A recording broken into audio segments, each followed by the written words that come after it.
जय श्री कृष्ण। राधे राधे। श्रोताओ, આજે ભાદ્રપદ મહિનાની ચતુર્થી તિથિ છે અને આ તિથિ બહુલા ચોથ તરીકે ઓળખાય છે। આજના દિવસે ગાયની પૂજા કરવાથી અને બહુલા ચોથની કથા સાંભળવાથી ધન અને સંતાન સુખ પ્રાપ્ત થાય છે। તમામ સાંસારિક અને અલૌકિક સુખ ભગવાન શ્રી કૃષ્ણના આશીર્વાદથી પ્રાપ્ત થાય છે। તો આજે હું તમને બહુલા ચોથ અને ચોથ માતાની એક દુર્લભ વાર્તા કહેવા જઈ રહ્યો છું। આ વાર્તાઓ ખૂબ ભક્તિ અને પ્રસન્ન મનથી સાંભળો। એકવાર પાર્વતીજીએ ગણેશજીને પૂછ્યું, પુત્ર, ભાદોન કૃષ્ણ ચતુર્થીને પરેશાનીઓનો નાશ કરનાર કહેવાય છે, તો તે દિવસે વ્રત કેવી રીતે રાખવામાં આવે છે અને તેની વાર્તા શું છે? કૃપા કરીને મને સમજાવો કે હે માતા, ભાદોનની કૃષ્ણ ચતુર્થી તમામ મુશ્કેલીઓનો નાશ કરનાર છે, વિવિધ પરિણામો આપે છે અને બધી મનોકામનાઓ પૂર્ણ કરે છે। શ્રી કૃષ્ણજી કહે છે કે યુધિષ્ઠિરના પુત્રના આવા શબ્દો સાંભળીને પાર્વતીજીએ તેમને પૂછ્યું, આહાર અને પૂજામાં વિશેષતા શું છે? તેને કહો। ત્યારે ગણેશજી માતા પાર્વતીને એક ખૂબ જ દુર્લભ વાર્તા કહે છે। પ્રાચીન કાળમાં એક સદગુણી આત્મા અને નલા નામનો સફળ રાજા હતો। તેણીની સુંદરતા રાણી દમયંતી નામથી પ્રખ્યાત હતી। એકવાર તેને શ્રાપ મળ્યો અને તેણે રાજ્ય છોડવું પડ્યું અને તેની રાણીથી અલગ થવાની પીડા સહન કરવી પડી। પછી તેની રાણી દમયંતીએ આ શ્રેષ્ઠ વ્રત પાળ્યું।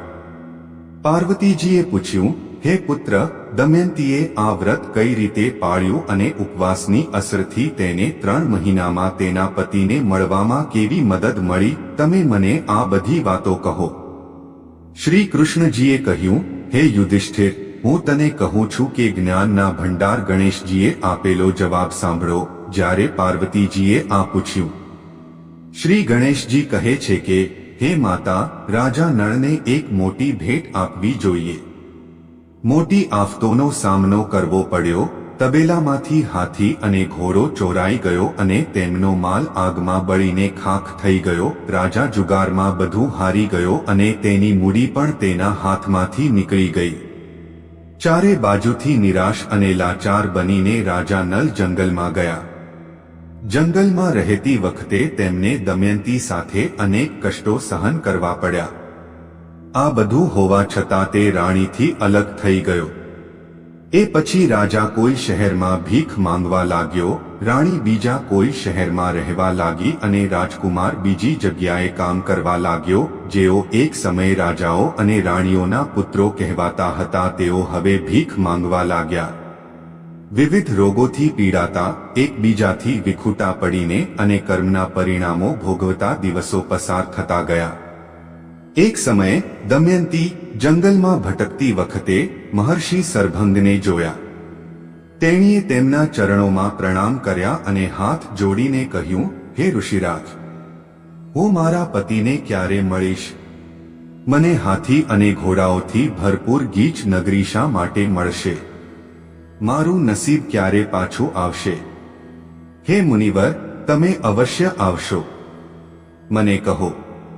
શ્રી ગણેશજી કહે છે કે દમયંતીનો આ ઉત્તમ પ્રશ્ન સાંભળીને સર્વાંગ મુનિએ કહ્યું, હે દમયંતી, હું તારું કલ્યાણ કહું છું, ધ્યાનથી સાંભળ।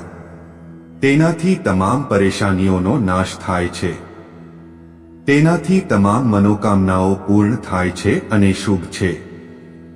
ભાદો મહિનાની કૃષ્ણ ચતુર્થી પરેશાનીઓનો નાશ કરનારી કહેવાય છે। આ તિથિએ સ્ત્રી પુરુષોએ એકદંત ગજાનનની પૂજા કરવી જોઈએ। ઉપવાસ અને પૂજા યોગ્ય રીતે કરવાથી તમારી બધી મનોકામનાઓ પૂર્ણ થશે। 7 મહિનામાં તમે તમારા પતિને મળશો, હું નિશ્ચિતપણે આ કહું છું। ગણેશજી કહે છે કે સર્ભાંગ મુનિ તરફથી આવો આદેશ મળતા જ દમયંતીએ ભાદોનની સંહારક ચતુર્થીનું વ્રત શરૂ કર્યું અને ત્યારથી તેણે મૂર્તિમાંથી સતત ગણેશજીની પૂજા કરવાનું શરૂ કર્યું। માત્ર 7 મહિનામાં આ મહાવ્રત કરીને રાજાને પતિ, પુત્ર અને ભૂતકાળ વગેરેની પ્રાપ્તિ થઈ। શ્રી કૃષ્ણજી કહે છે કે હે યુધિષ્ઠિર, આ વ્રત કરવાથી તમે રાજ્ય પણ પ્રાપ્ત કરશો અને તમારા બધા શત્રુઓનો નાશ થશે તે નિશ્ચિત છે. હે રાજા, આ રીતે મેં સર્વ ઉપવાસોમાં શ્રેષ્ઠ ઉપવાસનું વર્ણન કર્યું છે. તેનાથી બધી પરેશાનીઓ દૂર થશે અને તમારા ભાગ્યમાં વધારો થશે. ભગવાન શ્રી ગણેશની જય કહો. ભગવાન શ્રી રાધા કૃષ્ણની જય કહો. ચાલો હવે મનોકામના પૂર્ણ કરનાર ચોથ માતાની કથા સાંભળીએ. કહેવાય છે કે બહુલા ચતુર્થીના દિવસે ચોથ માતા અને ગણેશજીની કથા અવશ્ય સાંભળવી જોઈએ. તે દ્વાપર યુગની કથા છે, જ્યારે ભગવાન શ્રી હરિએ ઘરમાં શ્રી કૃષ્ણના રૂપમાં અવતાર લીધો હતો. વાસુદેવ અને દેવકીના અને બ્રજભૂમિમાં ઘણા વિનોદ કર્યા. દેવી દેવતાઓએ પણ તેમની લીલામાં પોતપોતાના યોગદાનથી તેમને મદદ કરી હતી. ગાય શિરોમણી કામધેનુ માતા પણ તેમના અંશમાંથી જન્મે છે. તેમણે બહુલા નામથી ગાય બનીને નંદ બાબાના ગૌશાળાની કૃપા કરવાનું શરૂ કર્યું. બાળ સ્વરૂપમાં શ્રી કૃષ્ણજીને બહુલા માટે અપાર પ્રેમ હતો અને બહુલાને શ્રી કૃષ્ણજી માટે અપાર પ્રેમ હતો. એવું કહેવાય છે કે તેણીએ બાળક શ્રી કૃષ્ણને જોયા કે તરત જ બહુલાના સ્તનોમાંથી દૂધની ધારા વહેવા લાગી. બહુલાની માતૃભાવના જોઈને શ્રી કૃષ્ણજી તે દૂધ પીતા હતા જે અમૃત જેવું લાગતું હતું. એક દિવસ બહુલા જંગલમાં ઘાસ ચરાવી રહ્યો હતો. તે જ સમયે શ્રી કૃષ્ણજીએ બાળકના રમત વિશે વિચાર્યું. તેમણે માયાની મદદથી સિંહનું રૂપ ધારણ કર્યું. સિંહને જોઈને બહુલા ગભરાઈ ગઈ અને ધ્રુજવા લાગી. બહુલાએ વિનંતી કરી, હે વનરાજ, મેં હજુ સુધી મારા વાહડાને દૂધ પીવડાવ્યું નથી. તે મારી રાહ જોતો હશે. તો મને જણાવો, હું તેને દૂધ પીવડાવીશ અને તમારી પાસે પાછો આવીશ. પછી તમે મને ખાઈને તમારી ભૂખ સંતોષી શકશો. ત્યારે સિંહે કહ્યું, જો તમે મૃત્યુની નજીક ફસાયેલા પ્રાણીને છોડી દો છો તો તે પાછો આવશે તેવો વિશ્વાસ શું છે? બહુલા ગૌશાળામાં ગઈ અને રાહ જોતી વખતે ભૂખથી પરેશાન થઈને તેના વાહડાને ખવડાવવા લાગી. તે પછી તેણી પોતાની વાત બચાવવા માટે સિંહ પાસે પાછી આવી. બહુલાને જોઈને શ્રી કૃષ્ણજી સિંહના રૂપમાં પ્રગટ થયા અને બોલ્યા, હે બહુલા, આ તારી અગ્નિની કસોટી હતી. તું તારા સાચા ધર્મ પર અડગ રહ્યો, તેથી તેના પ્રભાવથી દરેક ઘરમાં તારી પૂજા થશે અને આજથી ત્યાર પછી તમે ગાય માતા તરીકે ઓળખાશે. ભગવાન શ્રી કૃષ્ણના આશીર્વાદ પ્રાપ્ત કર્યા પછી બહુલા તેના ઘરે પરત ફર્યા અને તેના વાછરડા સાથે ખુશીથી રહેવા લાગ્યા. બહુલા ચોથ વ્રત કથાનો મુખ્ય ઉદ્દેશ્ય એ છે કે વ્યક્તિએ હંમેશા સત્ય અને ન્યાયનું પાલન કરવું જોઈએ. જે આ માર્ગ પર ચાલશે તેને જીવનમાં ચોક્કસ સફળતા મળશે. મતલબ કે સત્યનો જ વિજય થાય છે. આ વ્રત કરનાર વ્યક્તિએ સાચા ધર્મનું પાલન કરવું જોઈએ અને તેના કર્તવ્યના માર્ગથી ક્યારેય ભટકવું જોઈએ નહીં. ભગવાન કૃષ્ણની જય બોલો. બહુલા માતાની જય બોલો. ચાલો હવે બહુલા ચોથની બીજી કથા સાંભળીએ જે મનોકામના પૂર્ણ કરે છે. કહેવાય છે કે આ કથા સાંભળ્યા પછી જ વ્રત પૂર્ણ માનવામાં આવે છે.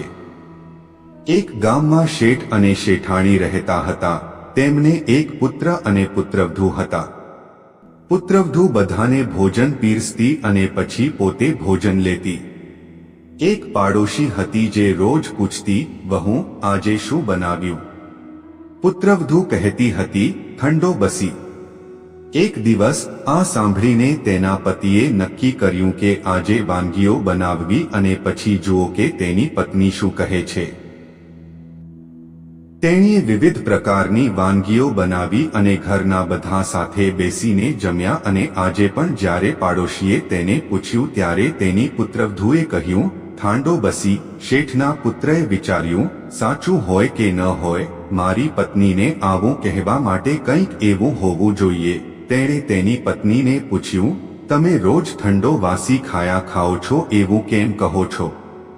જ્યારે અમે બધા સાથે બેસીને અનેક પ્રકારની વાનગીઓ ખાતા હતા ત્યારે તેની પત્નીએ કહ્યું, અમે જે કંઈ ખાઈએ છીએ તે તમારા વડીલોની કમાણી છે જે તમે કમાઈને પાછા લાવશો.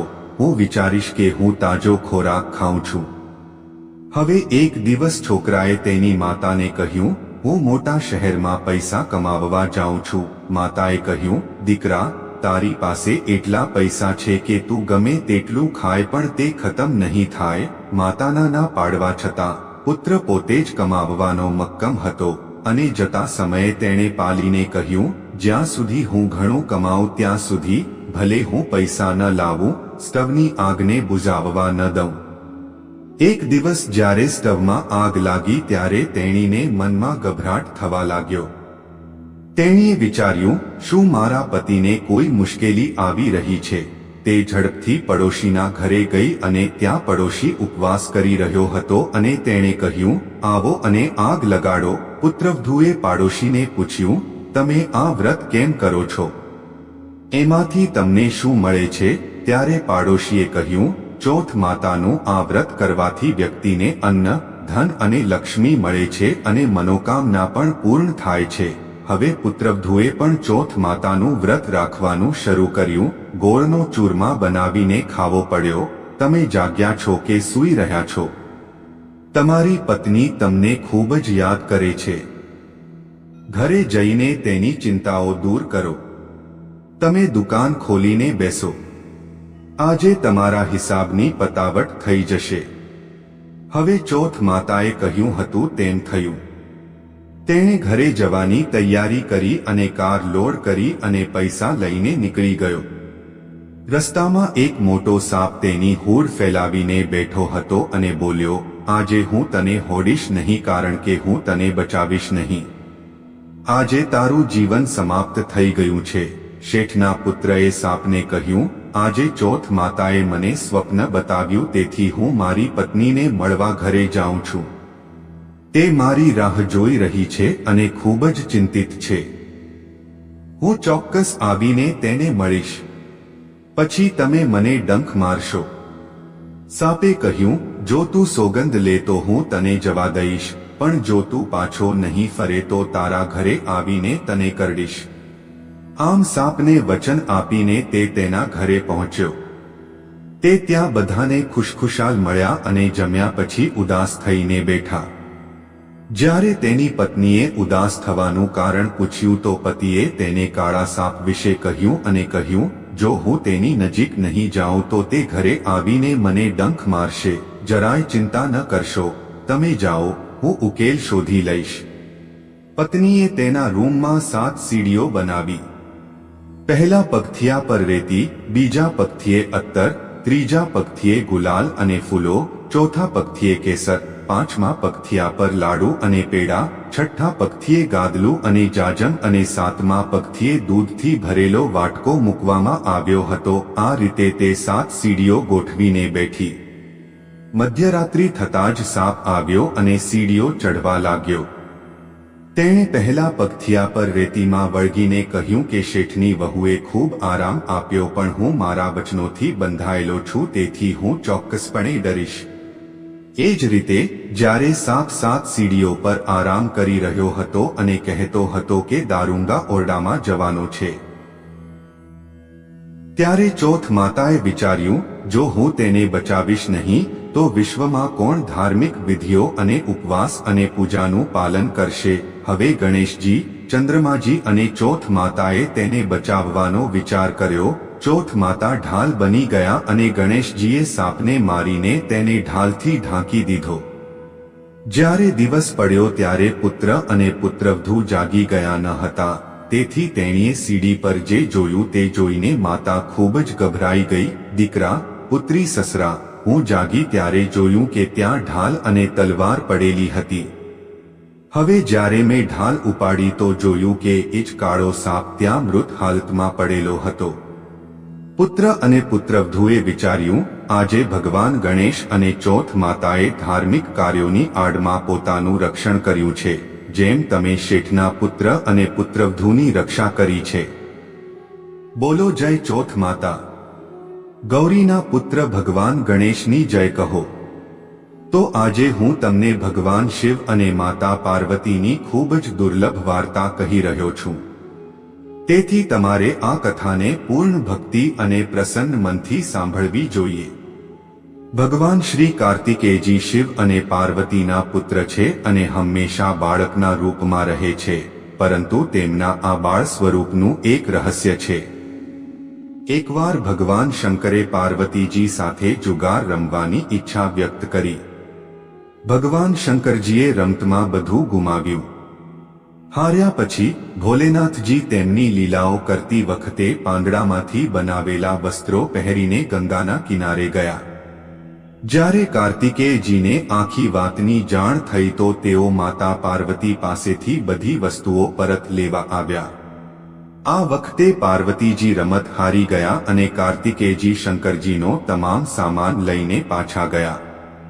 હવે પાર્વતીજી પણ ચિંતિત થઈ ગયા કે બધો સામાન ગયો અને તેમના પતિ પણ ગયા. પાર્વતીજીએ પોતાનું દુઃખ તેમના પ્રિય પુત્ર ગણેશજીને કહ્યું. તેથી માત્ર ભક્ત ગણેશજી પોતે જ જુગાર રમવા માટે ભગવાનજી પાસે પહોંચ્યા. ગણેશજી આ રમત જીતી ગયા અને પાછા ફર્યા અને તેમની જીતના સમાચાર તેમની માતા પાર્વતીને સંભળાવ્યા. આના પર પાર્વતીજીએ કહ્યું કે તેણે તેના પિતાને સાથે લાવવું જોઈતું હતું. પછી ગણેશજી ભોલેનાથજીને શોધવા નીકળ્યા. ભોલેનાથજીને શોધવા નીકળો. તેઓ હરિદ્વારમાં ભોલેનાથજીને મળ્યા.